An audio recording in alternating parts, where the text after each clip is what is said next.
계속해서 바울이 고린도 교회 성도들을 향하여 권면의 말씀을 남기고 있습니다. 연속되는 말씀 중에 바울은 오늘 본문 10절에서 이렇게 말합니다. 내게 주신 하나님의 은혜를 따라 내가 지혜로운 건축자와 같이 터를 닦아두매 다른 이가 그 위에 세우나 그러나 각각 어떻게 그 위에 세울까를 조심할지니라. 고린도 교회의 개척자인 바울은 이 교회를 세우는 데 있어서 하나님의 특별한 은혜가 있었다라고 고백합니다. 바울 자신이 사도가 된 것이 우선 은혜인데요, 바울은 이 교회가 세워지고 성장해가는 과정 또한 순전히 하나님의 은혜가 있었기 때문에 우리가 여기까지 올 수 있었다라고 밝히고 있습니다. 가만히 보면 교회가 교회되는 것, 그리고 성도가 성도 되어서 지금 여기까지 믿음 생활을 해올 수 있는 모든 과정, 하나님의 은혜가 아니고는 설명할 길이 없는 것 같습니다. 사실은 사도 바울이 밝히고 있는 것처럼 고린도 교회의 성도들이야말로 하나님의 은혜가 없으면 안 되는 사람들이었던 것 같습니다. 우리도 그런 것처럼 고린도전서 1장 26절은 고린도 교회 구성원들에 대해서 이렇게 이야기합니다. 형제들아 너희를 부르심을 보라. 육체를 따라 지혜로운 자가 많지 아니하며 능한 자가 많지 아니하며 문벌 좋은 자가 많지 아니하도다. 고린도라는 도시 자체는 부유한 도시였고 고린도에는 유명한 철학자도 많았지만 고린도라는 도시를 구성하고 있는 약 3분의 2가량의 인구들은 거의 노예였어요.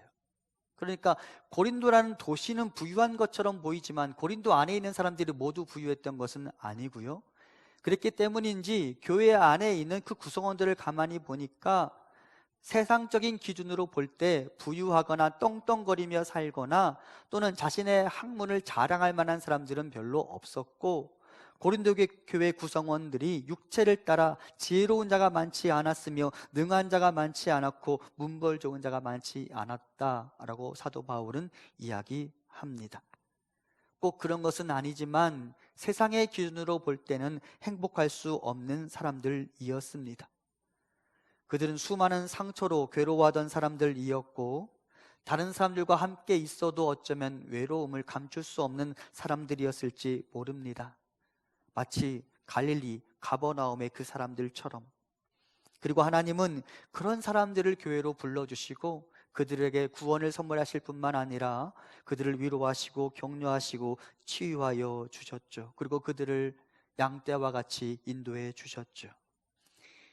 우리 주 예수님께서도 그런 일을 위하여 이 땅에 오시지 않았습니까? 그것이 하나님의 일이고 예수님의 일이죠. 우리 예수님이 이 땅에 오신 이유에 대해서 스스로 이렇게 말씀하십니다.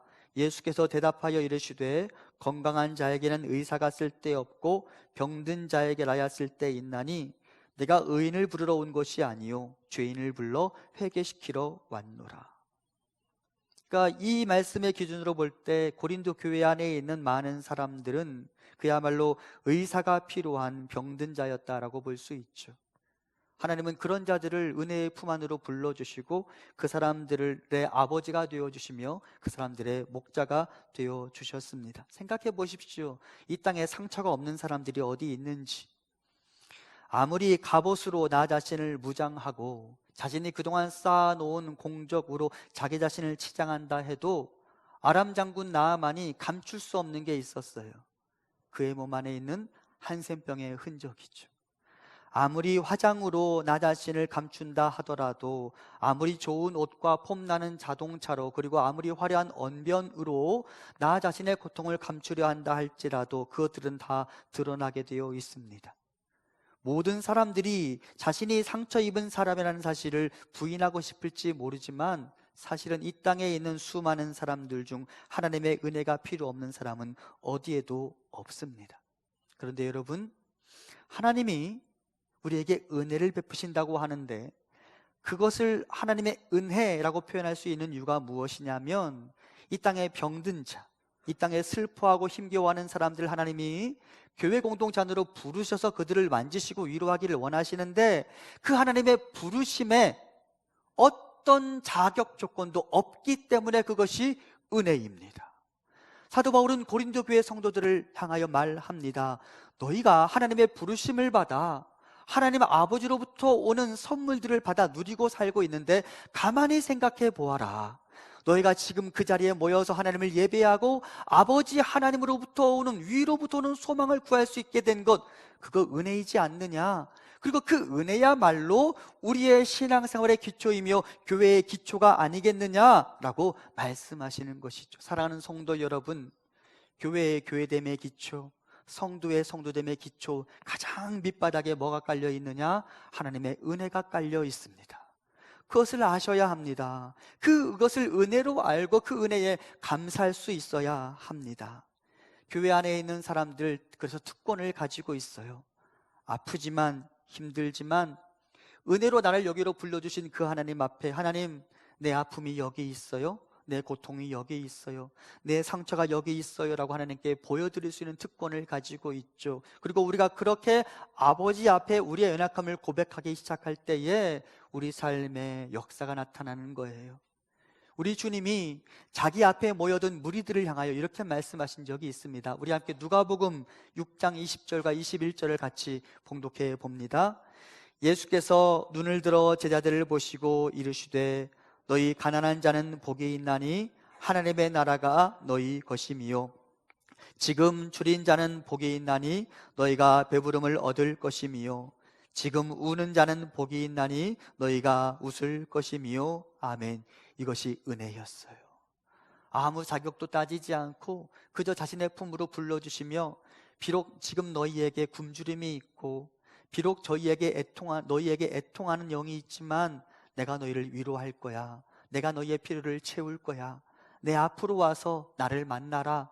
하나님이 부르심 자체가 은혜이고요, 그 은혜 앞에 반응하여 아버지 앞에 나 자신을 보여드릴 때 그의 삶이 바뀌게 되어 있어요. 여러분, 이것이 성도의 성도됨의 기초이고 교회의 교회됨의 기초인 줄 알아. 하나님 아버지 앞에 나의 연약함을 그냥 다 토설해 볼 수 있으면 좋겠습니다. 하나님 앞에 강한 척하지 않았으면 좋겠습니다. 내 아픔을 고스란히 그분께 다 보여드릴 수 있으면 좋겠습니다. 그러면 그 주님이 우리를 불러주신 그 은혜로 우리를 부르셨을 뿐만 아니라 우리의 삶을 고치시고 바꾸시는 은혜를 베풀어 주실 것입니다. 여러분 모두에게 그 은혜가 있기를 간절히 소망합니다. 나를 다 그분께 공개해 드리세요. 그분이 우리를 바꾸실 것입니다. 그리고 이와 같은 하나님의 소리를 듣고 그 말씀에 따라 나의 내일을 기대하고 예측할 수 있는 사람, 그들이 바로 성도입니다. 여러분 잘 들으십시오. 제가 2주간에 이 사실을 깨닫고 저 자신이 은혜를 받았어요. 여러분, 믿음의 사람들은 눈으로 보이는 것으로 사는 사람들이 아니라 귀로 들려진 말씀으로 사는 사람들입니다. 내 눈에 보이는 것은 파도예요. 내 눈에 보이는 것은 상처예요. 그런데 여러분, 믿음의 사람들은 내 눈에 보이는 파도를 보고 절망하는 자들이 아니라 나에게 들려주시는 그 말씀을 듣고 힘을 얻는 자들이에요. 여러분, 주님의 우리를 향한 생각 뭐예요? 나의 너희를 향한 생각이 여기 있다라고 말씀하시며 재앙이 아니라 평안이라고 말씀하시죠. 그렇죠? 하나님의 우리를 향한 뜻은 회복이에요.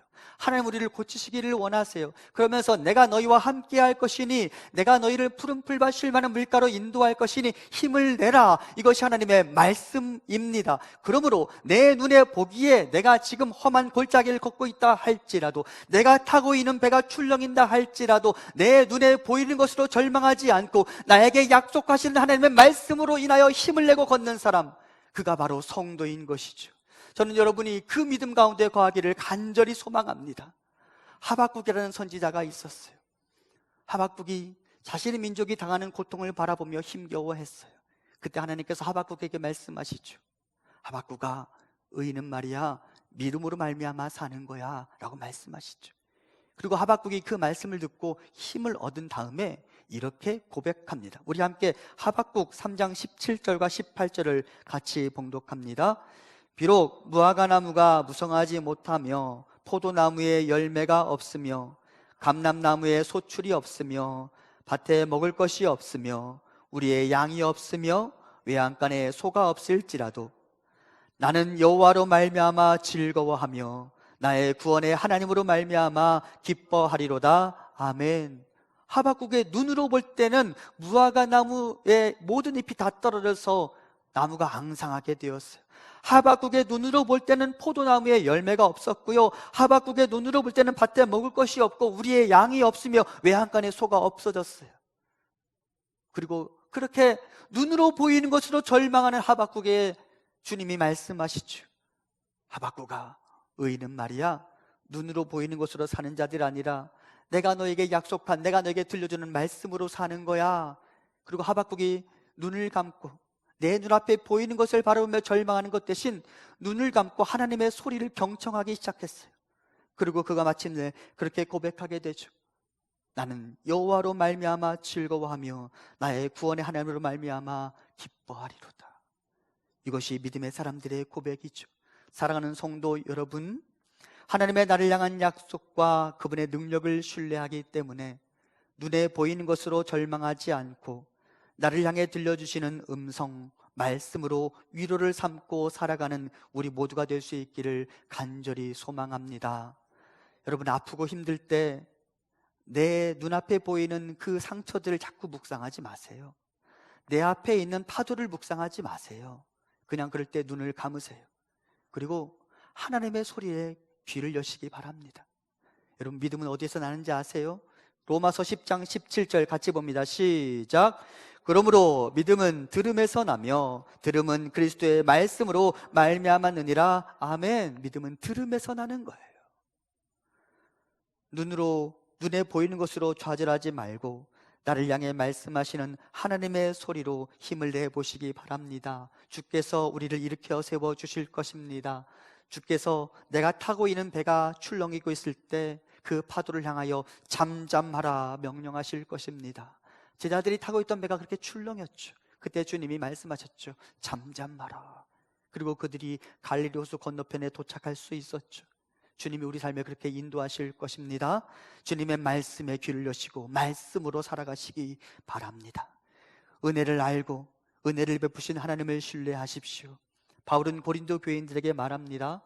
우리가 교회 공동체로 부름을 받고 주의 복음의 말씀을 듣고 험한 세상 홀로 살아가지 않도록 도우신 하나님의 특별한 은혜를 잊지 말아라. 그리고 그 은혜로 오늘의 내 삶을 바라보아라. 너희 삶이 바뀌게 될 것이다.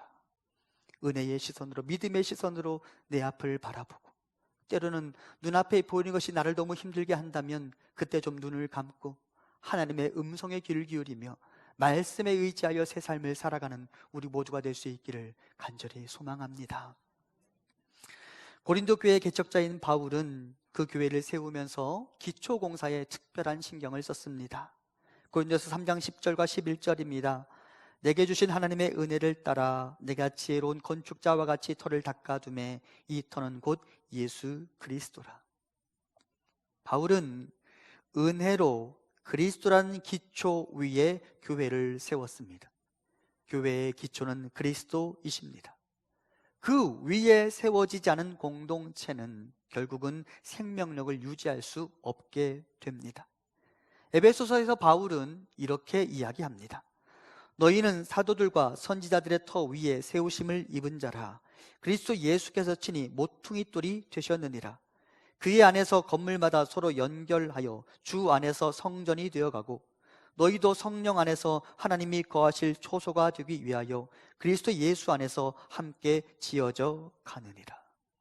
교회는 모퉁이 돌이신 그리스도를 기초로 세워져야 하며 돌과 돌로 상징되는 성도는 그 모퉁이 돌이신 그리스도께 연결되어질 뿐만 아니라 성도와 성도 사이에 서로 연결되고 연결되어져서 교회를 이루어 나가게 되어 있습니다. 만일 이 기준이 흔들린다면 교회는 교회일 수 없습니다.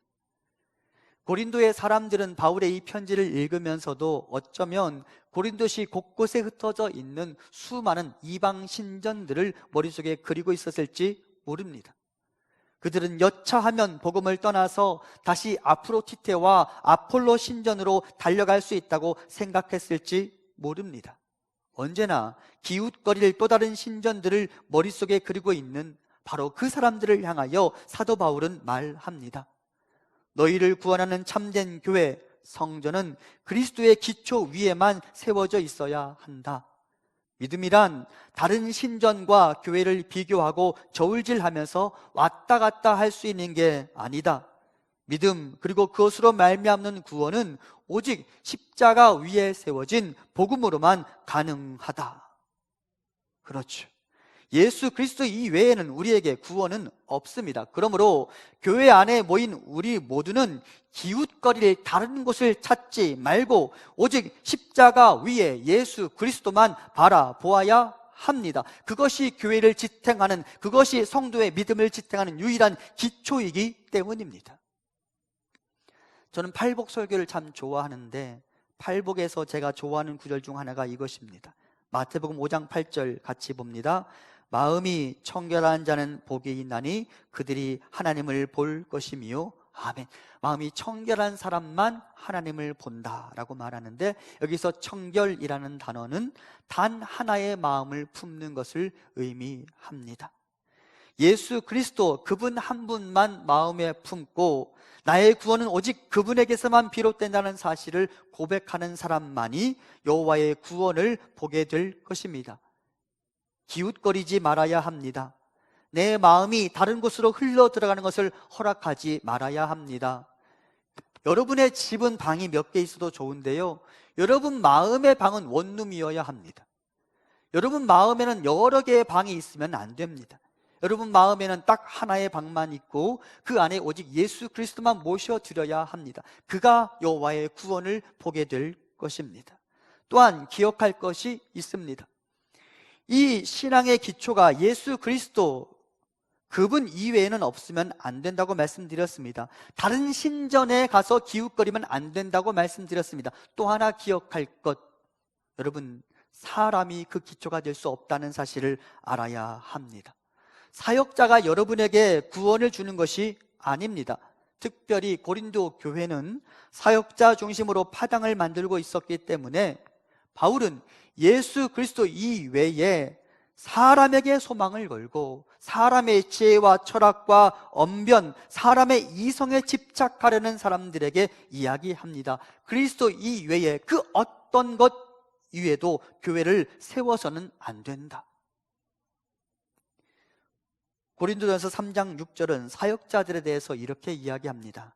나는 심었고 아볼로는 물을 주었으되 오직 하나님께서 자라나게 하셨나니. 여기서 나는 바울입니다. 바울이 심었고 아볼로, 2대 목회자 아볼로가 물을 주었고 하나님이 고린도 교회를 자라게 하셨습니다. 그러면 질문해 봅니다. 바울이 심었습니다. 바울이 뿌렸습니다. 그러면 바울이 뿌린 씨는 누가 만든 것입니까? 바울이 만들어낸 게 아니죠. 바울이 만들어낼 수가 없어요. 씨는, 그 씨는 삼위 하나님의 작품이죠. 삼위 하나님이 뿌리신 씨가 교회 안에 들어와서 그것이 자라나는 거예요. 바울은 그것을 뿌릴 뿐이에요. 여러분, 사람이 복음을 만들어낸 게 아닙니다. 사람에게 복음이 나오지 않습니다. 이단들의 특징이 뭐예요? 자기가 구원자라고 떠드는 거예요. 자기가 보혜사라고 떠드는 거예요. 여러분, 사람에게는 구원이 없습니다. 오직 예수 그리스도 그분에게만 구원이 있음을 알고 사람 의지하지 마세요. 제가 몇 주 전에도 말씀드렸죠. 목회자에게 빨리 실망하셔야 한다고. 성도님들한테 제가 그 말 했더니 그러더라고요. 그래도 목사님인데 그럴 필요 없어요. 목회자에게 빨리 실망하세요. 목회자에게 소망이 없어요. 사람에게 소망이 없어요. 예수 그리스도, 그리고 그분이 이루어 놓으신 십자가, 그것만이 우리의 유일한 소망임을 알고 교회의 기초, 우리의 신앙의 기초를 그 위에만 세워가는 우리 모두가 될 수 있기를 간절히 소망합니다. 사역자는 씨앗을 만들지 않습니다. 사역자 개인 위에 세워지는 교회는 없습니다. 혹시 그런 곳이 있다면 그것은 반드시 무너져 내리게 되어 있습니다. 그리스도의 십자가 위에 교회를 세워가야 합니다. 그리스도만이 유일한 구원자임을 고백해야 합니다. 그 외에 나에게 다른 구원은 없습니다. 또한 나의 신앙의 기초도 확인해 보아야 합니다. 나는 예수 그리스도 한 분으로 만족하고 있는가? 혹시 내 마음이 다른 곳으로 분산되고 있지는 않은가? 사람도, 돈도, 알코올도, 학문과 이성도, 철학도, 쾌락도, 나의 스펙도 나에게 구원이 될 수 없습니다. 주 예수 그리스도 그분만으로 만족하십시오. 그가 건강한 교회, 건강한 성도의 삶을 살아갈 수 있을 것입니다. 여러분, 우리 교회는 철저하게 십자가 그 위에 세워진 교회가 되어야 합니다. 그 어떤 것도 우리의 기초가 될 수 없음을 선포하고 그 위에만 교회를 세워가고 믿음의 삶을 세워가는 우리가 되기를 소망합니다.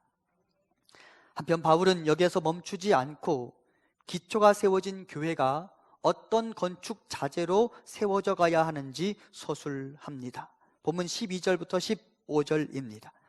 만일 누구든지 금이나 은이나 보석이나 나무나 풀이나 지프로 이 터 위에 세우면 각 사람의 공적이 나타날 터인데 그날이 공적을 밝히리니 이는 불로 나타내고 그 불이 각 사람의 공적이 어떠한 것을 시험할 것임이라. 만일 누구든지 그 위에 세운 공적이 그대로 있으면 상을 받고 누구든지 그 공적이 불타면 해를 받으리니 그러나 자신은 구원을 받되 불 가운데서 받은 것 같으리라. 이 말씀을 읽는데 여러분 유쾌하십니까? 이 말씀이 여러분에게 유쾌하십니까? 다시 읽어요? 유쾌해요? 안 유쾌해요? 별로 안 유쾌하죠? 설교를 준비하는 제 마음은 유쾌했겠습니까? 별로 유쾌하지 않았어요. 이 부분을 또 어떻게 해석하고 어떻게 받아들이고 어떻게 설교해야 하나? 바울은 자신이 기초를 다져놓은 이 교회 위에 어떤 건축 자재로 교회가 세워지느냐에 따라 크게는 교회가 그리고 좁게는 교회의 사역자와 성도들이 받을 상급이 달라질 것이라고 말합니다.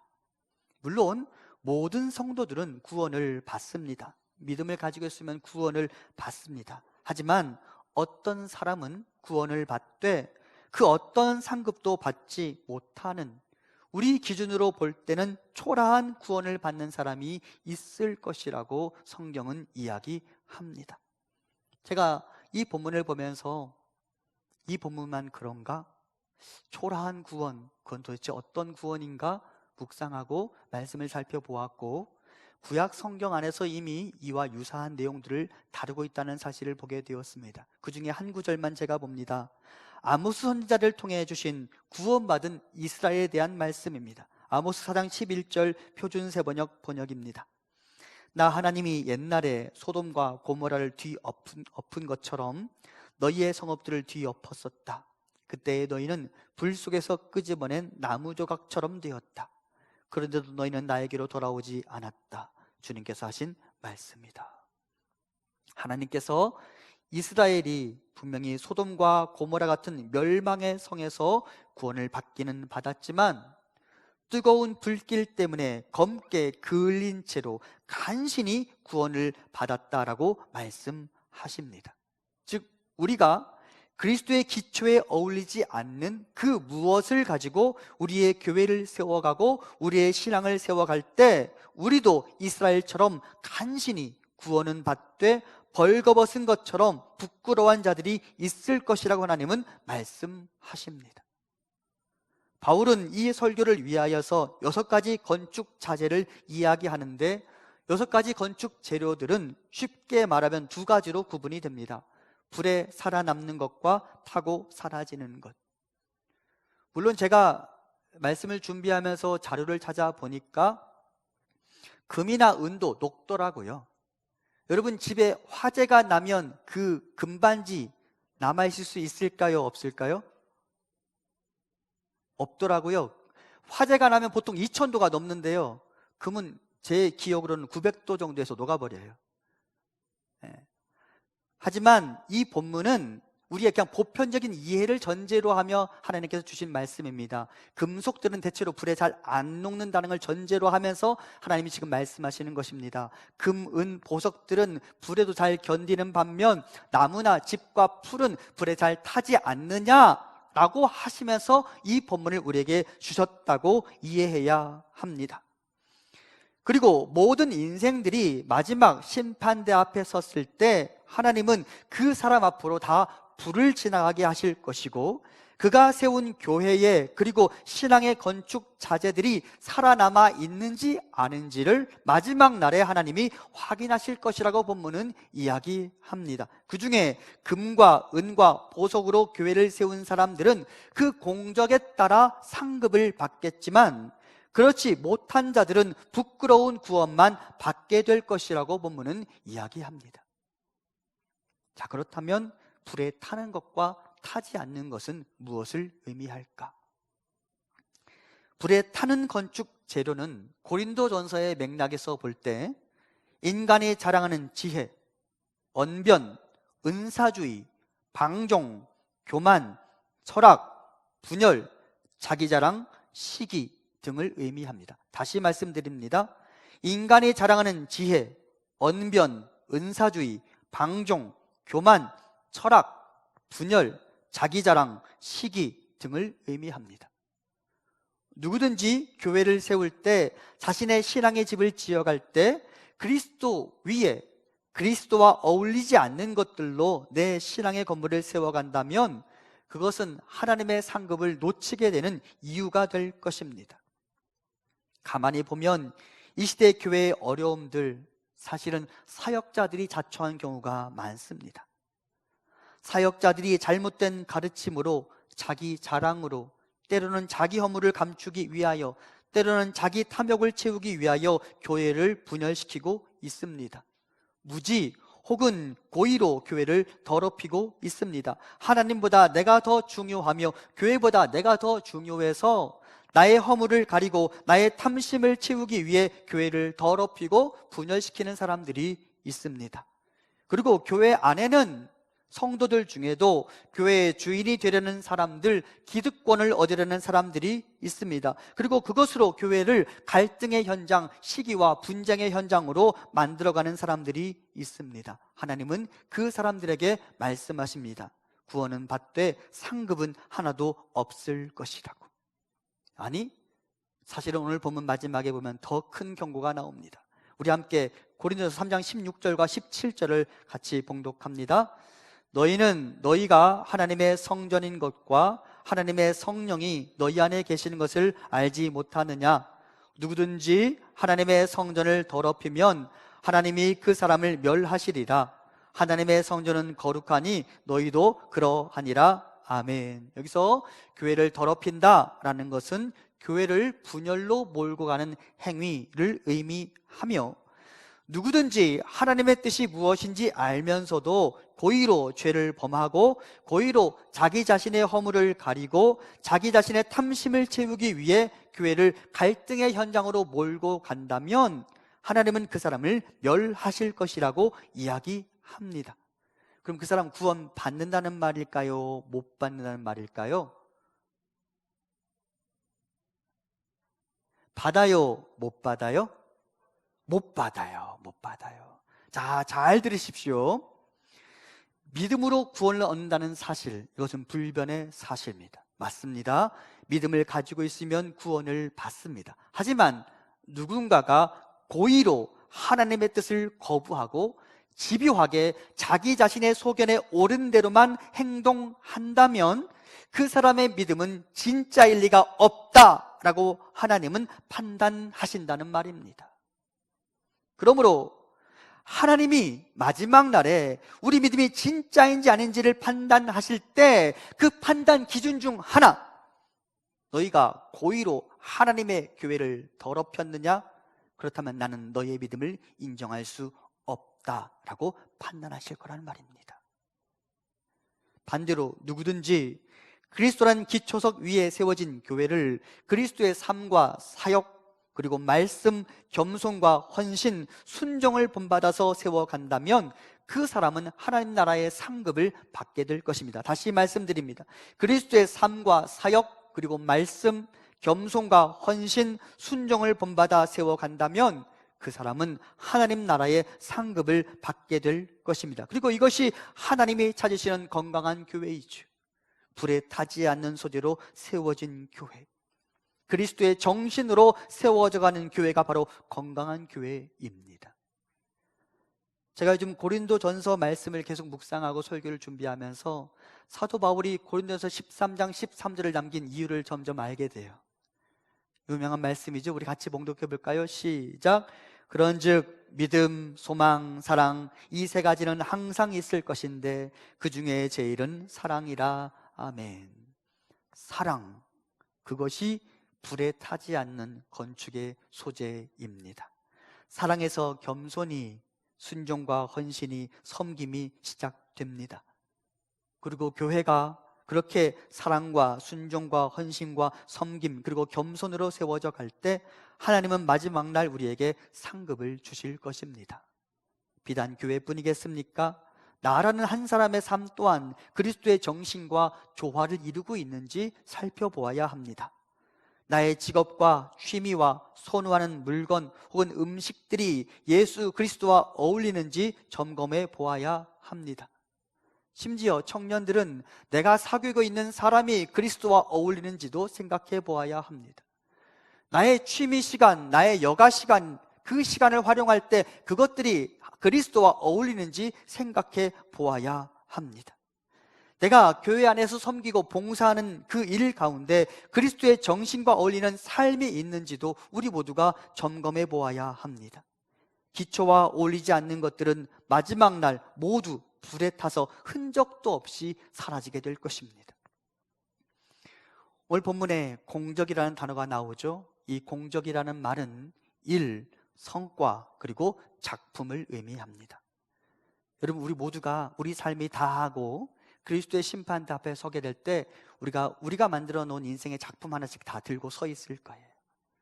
그런데 그 작품이 그리스도의 재판대 앞에 딱 서 있을 때 하나님이 불을 통과하게 하신대요. 그때 불이 통과한 다음에도 내 작품이 살아남아 있으면 그는 하나님 나라의 놀라운 상급을 받게 되겠지만, 그 불이 통과하고 난 다음에 내가 만들어 온 작품이 다 타버렸다? 그렇다면 그는 상급을 놓치게 될 것이라고 이야기합니다. 저는 그 상급이 구체적으로 무엇인지 잘 알지 못합니다. 하지만 지상에서 사람들이 무엇인가를 얻거나 먹는 것으로 누리는 즐거움과는 비교할 수 없는 것일 것입니다. 세상에 줄 수도 없고 알 수도 없는 차원의 상급이 그곳에 있을 것입니다. 여러분, 내가 하나님 앞에 서게 될 때 내가 만들어 놓은 그 작품이 불에 타서 사라지는 것이 아니라 불이 통과해도 여전히 살아남아 있어서 그 아름다움을 찬란하게 드러낼 수 있는 그런 작품을 만들어가는 우리 교회와 우리 성도님들 되시기를 간절히 소망합니다. 마지막 날 하나님이 우리에게 그 작품을 보시고 불이 통과한 다음에 남아있는 그 작품을 보시고 우리 모두에게 지금 여기서 경험하는 것으로는 형언하거나 다 묘사할 수 없는 아름다우신 위대하신 그분의 상급을 베풀어 주실 수 있기를 간절히 소망합니다.